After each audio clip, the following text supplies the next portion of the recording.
everyone, welcome to the 27th episode of Happy Hour with CarnaticON. Today we have Bhairavi Raman and she's our first guest from Australia. Hi Bhairavi, Hi, Archana. how are you? I am good. It is, what is it, 8:30 p.m. now in Australia. Thank you so much for having me, and I'm very honored to be your first Australian. Of course, we're very excited to speak with you and that accent is you're totally killing it. Awesome. I'm trying really hard to put on the Aussie accent for you. Although this is not really Australian, it's like a mix of, I don't know, Indian, Australian, a It bit of New happens to the best Zealander in of us. there. I know. We have like a unique accent that is ours. So as That's immigrants, right. we have like Indian, English plus something else. So Yeah. it's totally cool. Awesome. So by the way, we'd love to get to know you and what you do, who your gurus, tell us a little bit about your background, your story, all of that today. Sure. Well, I am an Indian Australian violinist. I'm currently based in Melbourne, in Australia. I'm trained in both Carnatic music but also in Western classical. I've been performing for the last 15 years or so, and I've traveled across Australia and internationally as well to play concerts everywhere. I was actually born in Bahrain, which is in the Middle East, and then I moved to New Zealand when I was 3, and then to Australia at the age of 8. So I've never actually lived in India as a child. I started learning Western classical violin first because I bugged my parents for a very long time. My mum actually used to play the violin. She learned in India from Sri Devi Raman. So actually started in New Zealand with Western classical violin because there were no Carnatic musicians there in New Zealand. You're talking mid 90s at the time. But it was when I eventually moved to Australia that I was then introduced to Carnatic music. So I started by learning vocal music from Gopinath Iyer, Sri Gopinath Iyer. He's one of the Iyer brothers, the famous Veena duo from Australia. I also still continued with Western violin. And then when I was 9 years old, I finally started learning Carnatic violin from Sri Murali Kumar. So he had recently moved to Australia at the time, and he learnt from Kanchi Janardhanan and Sri M.S. Gopalakrishnan in India. So I began two separate musical journeys in Carnatic music and Western music. And it's basically what I remember from my early days is sort of pursuing Western music through school, getting involved in sort of school ensembles, orchestras, choir. I was my school's music captain when I was in year 12. But then by evenings and by weekends, I would also be a Carnatic violinist, really heavily involved in sort of the Indian and Sri Lankan community events and performances through Carnatic music schools and so on. It was in 2005, December. That was my first visit to Chennai. I had just turned 14 years old, and a close family friend of mine actually took me and my parents to different kacheris across Chennai. And that was sort of my big discovery of Chennai, of the music season, of Carnatic music outside of sort of Australia. And I just remember being so inspired by that trip. I watched kacheris by people of all ages, and I actually watched a lot of sort of today's stars of Carnatic music. I watched them perform when they were much, much younger. And that trip was also when I was introduced to Sri S Varadarajan. So he's a leading and really inspirational violinist. It took 3 years, but after that trip, I started learning from him. And that's the experience that's really changed the entire trajectory of my learning and my engagement with Carnatic music. For the last so I've been learning from him for probably 11 years now. It's been so long. Yeah, 11 years. So my focus mostly for the last decade or so has been on Carnatic music in India. I've made many trips to Chennai every year to sort of listen and to learn and to perform as part of the season. I even spent 1 year in Chennai back in 2015. But more recently, probably the last 2, 3 years or so, I've started to also explore the spaces in between my two disciplines of music and also sort of starting to collaborate with artists from other musical genres, but also from other art forms as well. So it's a very long winded summary of me. Well, that's a very interesting story. Given that you were born and raised in so many different countries, your exposure to Carnatic music was so limited, right? So how did you kind of get access to all these musicians? How did you land these opportunities to perform with musicians in Chennai? Oh, good question. I think sometimes when you're a violinist, I think little things from little things big things grow, right? Like that's a song.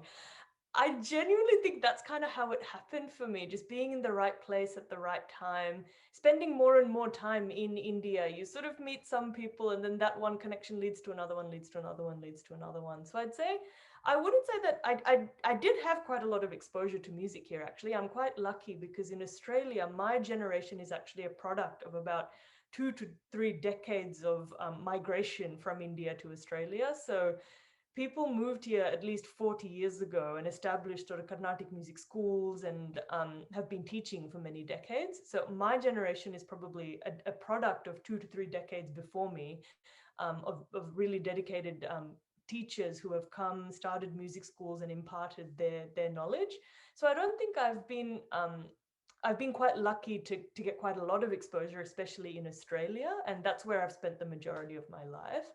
But I guess my big break kind of happened when I spent that year. So 2015, I spent the whole year in Chennai. And when you're there for a period that's not the music season, that's when things quieten down a little bit more and you actually can get to know people a little bit better. For me, it actually happened because it just so happened that it was Ramanavami at the time that I was in Chennai, and I got a call randomly in the middle of the day from B. Anantakrishnananna, because he also learns from Varadarajan sir. So he knew that I existed and was just around in, in Chennai, just hanging out for the whole year. And he just happened to know someone who really needed a violinist for a concert that day itself because someone had dropped out. And it was Ramanavami. So there were concerts happening all over Chennai, and every violinist in Chennai was already sort of booked out. So the person was actually J.A. Jayant, who plays the flute. I think you had him on your thing as well. And it's funny because since we've actually become really good friends after that, but he ended up giving me a call and he said, I have a concert tonight. Can you play for me? And it's so funny, this surreal out of body experience where it's a musician that you've seen perform for so many years, but it's like, I know you, but you don't know me. This is weird. But yeah, he ended up giving me a call with about 3 hours notice. We just rocked up and played a concert together. And then I think from that experience, the next thing came, and then the next thing came. You sort of get catapulted into the music scene in Chennai. It's all word of mouth. And I think if you're there at a time when it's not the season time and there's a festival that comes and everyone else is off on tour, violinists are quite hard to come by. So I think that's kind of how it happened for me. But everyone has their own sort of unique story as to how they ended up sort of making connections and ended up being immersed in the scene. Yeah, that's so cool. I would love to get you both on the show because, Jayant Oh, is that would be so amazing. Yeah, I remember Yamini had interviewed him and, he was so dynamic and everything. I would love to get you both, maybe to perform for our audience someday. So, Jayant, if you're listening or if you're watching this, please, I'm going to text you soon and we'll, plan something out. So cool, so cool. So okay, so tell me about your first concert, right? Especially the one in India when you went back. Do you feel like the audience in Chennai is typically very well versed in this art form, and that's the kind of audience you would play for, right? Because they have a certain level of exposure to Carnatic music. So do you feel like your first concert, were you a little nervous, to play in front of so many so many known musicians, or were you excited? Tell us, walk us through that journey. Yeah, that's a good question.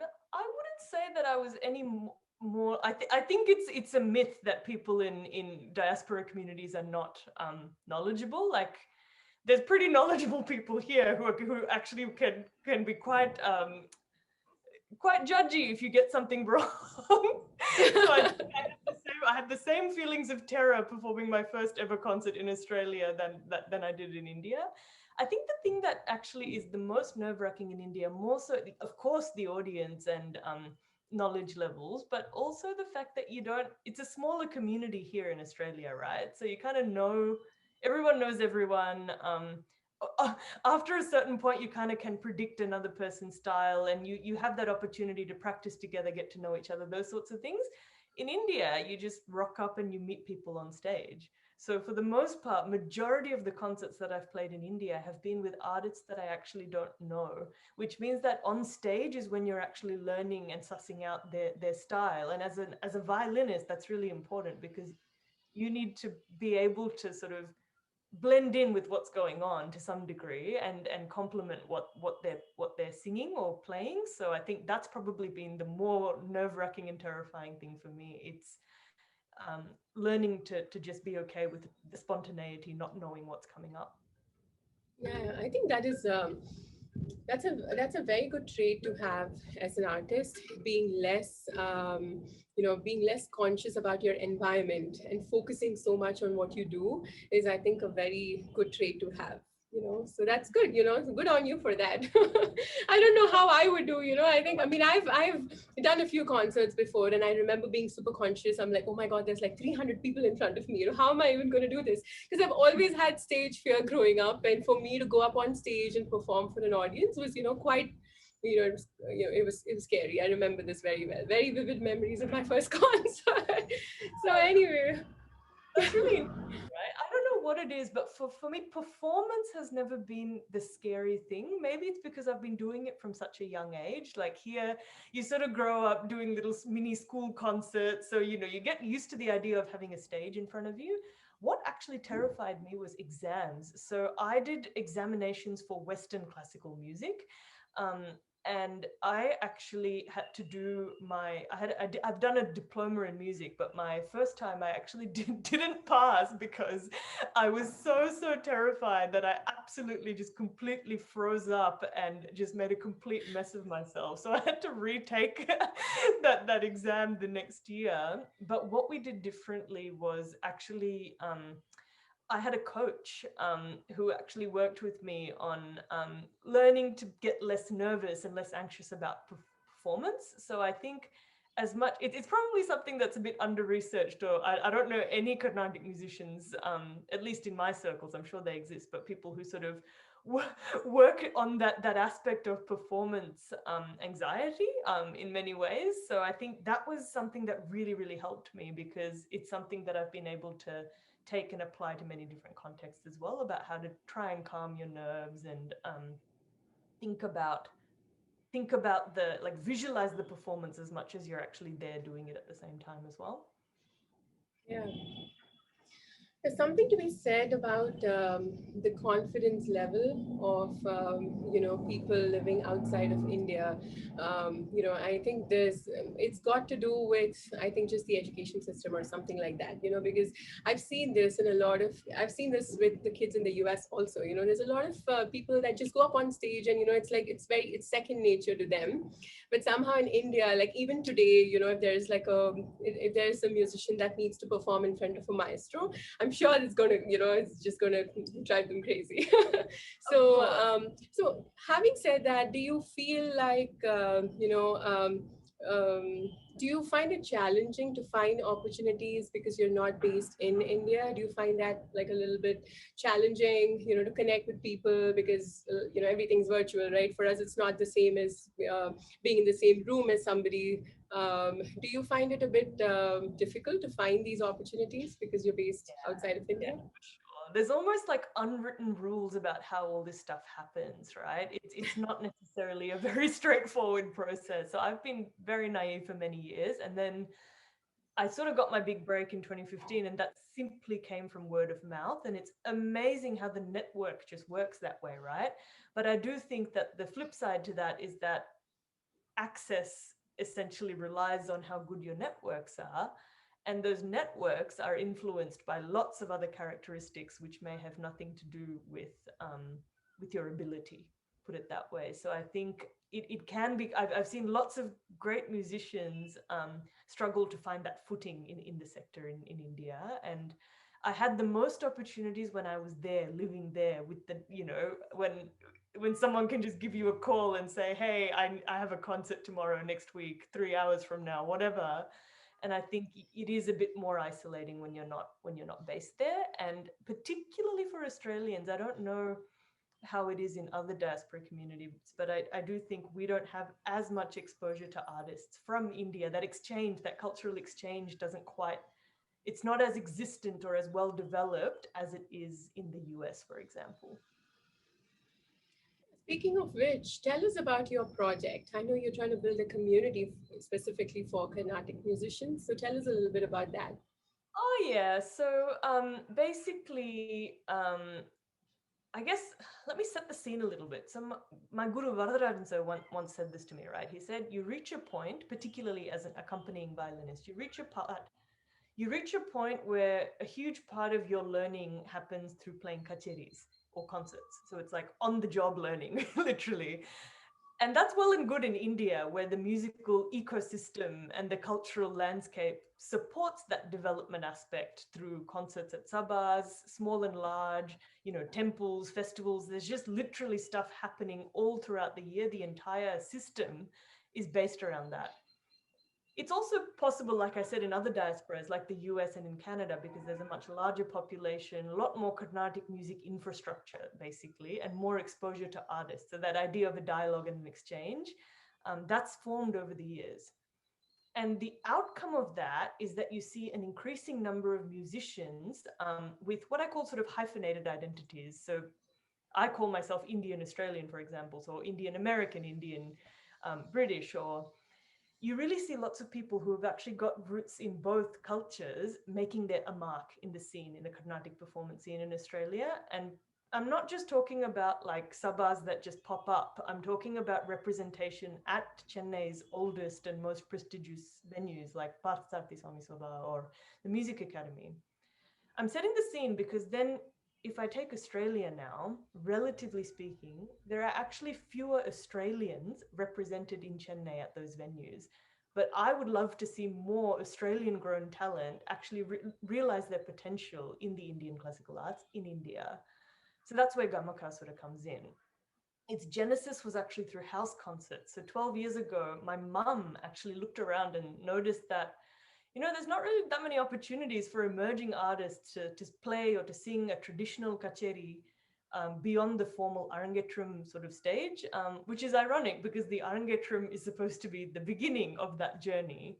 So there's just not that many opportunities to really come together and engage, to talk, to think, to share Carnatic music amongst the younger generation. And for me, I have to say, like, my real love affair with Carnatic music only began when I was able to connect with friends or peers of my age that also love the music, right? So my mum actually, along with a couple of friends, she started just organizing home concerts at home, specifically focused on the younger generation. And she called it Yuv Sangeet because it was very much about young people and it was sort of around our age at the time. We were very much youth. And it was sort of just an organic, informal experience that for me helped build my capability and my confidence. And many other generations, many other musicians of my generation, I think, feel that way as well. So 5 years after sort of Youth Sangeet, my now husband, Nandesh, who's upstairs at the moment, and one of my best friends, Ramya, they decided to take the concept of Youth Sangeet with my mum's blessing and then turn it into something bigger. So that's how Gamaka was born. Um, and we changed the name to Gamaka in the recognition that we're not always going to be young. And in some ways, I guess we're perpetuating a label that isn't really accurate. Many of the musicians here, they might be younger, but they're not inexperienced. They're some of the most mature musicians that I know. So we started Gamaka as a sort of independent platform that provides performance opportunities to musicians, and we deliberately sort of aim to foster more collaboration amongst artists from different schools of music, and intentionally try to create a place that's inclusive of both Indian and Sri Lankan artists. So my husband Nandesh is Iram Tamil, Sri Lankan Tamil. So since about 2015, we've curated about 40 or so concerts. We've featured about 75 artists from Australia, mostly from Melbourne, but also other parts of Australia as well. We just ran a digital music festival in January, and we ran some workshops as well as a result of that. So yeah, I think we're making a real difference. I mean, it's little grassroots things that have happened over time. Melbourne is also now it's a very different place to what it was 10 years ago. Many more organizations have since been born. There's a lot more development opportunities for younger musicians beyond the Arangetram stage.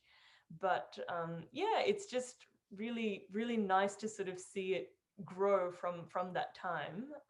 And I think I'd say that while my journey at times has been a bit lonely and I've had to sort of find my own pathways, I don't think it'll be like that for someone who's 5 to 10 years younger than me now. So that's a nice feeling.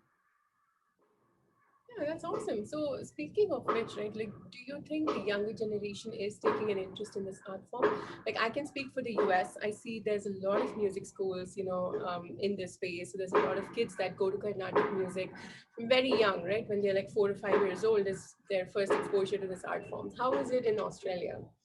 Yeah, absolutely. I'd say there's still very much a very live sort of interest in the arts and music. The important distinction in diaspora communities is that arts for us is also a source of connection to culture. And that's probably why most people start learning. What I think is really important is for it to progress beyond the point of just being something that your parents forced you to do, like to go to party class every weekend, and for it to actually turn into something that's something you really enjoy. And I think that can only happen when you engage with like peers and you have opportunities outside of just that strict sort of weekly lesson kind of format to actually think of it as something that's not just school. But yeah, absolutely. I think there's lots and lots of interest among the younger generation here. Yeah, that's good. Okay, Bhairavi, so it's been fantastic speaking with you. We'd obviously love for you to bring out the violin and play something for us today. Sure. Okay. I'll just get my violin and then I'll explain.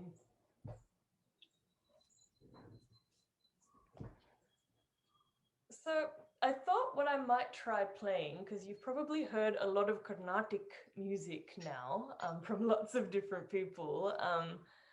What I've been experimenting with more recently is blending Carnatic music and Western classical music. So I arranged a piece about a year and a half ago now that brings together some common threads from Western classical, from one of, it's like a formative Western classical piece, and I've blended it with some Carnatic ragas.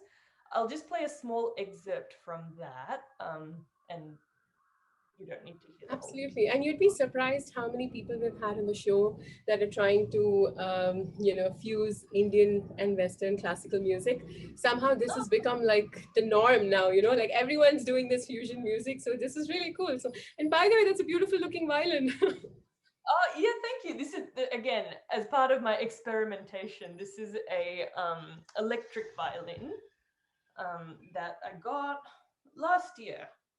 So I'm still learning how to use it. It's a bit of a work in progress. It's a five string violin, hence it's a bit harder to learn. All right, I'm gonna move this back a bit so you can see me. Let me know if you can hear me. Mhm.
Bhairavi. That was so good. Oh gosh, you guys, like, you're so good at this stuff, you know.